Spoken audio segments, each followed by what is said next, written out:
ஹாய்ங்க, இன்னைக்கு நம்ம 7 மாச குழந்தைக்கான ஒரு ஹெல்தியான ஃபுட் ஆப்ஷன் பார்க்கலாம். அதுதான் ரசம் சாதம். என் பாப்பாக்கு 7 மாசம் ஆகுதுன்றனால நான் புளி சேர்க்காம வெறும் தக்காளி வச்சு மட்டும்தான் இதை பண்றேன். அதுக்கு மிக்சர் ஜார்ல 2 மிளகு, கொஞ்சமா சீரகம், 2 பழுத்த தக்காளி, 2 பல் பூண்டு, அது கூட கொஞ்சம் கொத்தமல்லியும் சேர்த்து அரைச்சுக்கிறேன். நீங்க வேணா கருவேப்பிலையும் இது கூட சேர்த்துக்கலாம். தனியா குக்கர்ல கொஞ்சமா நெய் விட்டு தேவையான அளவு கடுகு சேர்த்துக்கோங்க. கடுகு பொரிஞ்சதும் நம்ம அரைச்சு வச்சிருக்க பேஸ்ட்டையும் இது கூட ஆட் பண்ணிக்கோங்க. அது கூட ஒரு பிஞ்ச் ஆஃப் மஞ்சத்தூள் சேர்த்துக்கோங்க.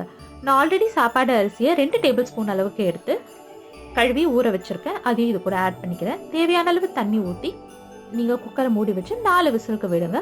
சாப்பாடு நல்லா வெந்து வந்ததும் அதை நல்லா மசிச்சு ஒன்றும் பாதியுமா நீங்கள் குழந்தைக்கு கொடுக்கலாம். என் பாப்பாக்கு 7 மந்த் ஆகுதுன்றனால நான் ஒன்றும் பாதியுமா தான் இதை கொடுத்துட்ருக்கேன். உங்களுக்கு கன்சிஸ்டன்சி இன்னும் லிக்விடாக வேணும்னா நீங்கள் இது கூட கொஞ்சம் வாட்டர் ஆட் பண்ணி இங்கே சர்வ் பண்ணலாம்.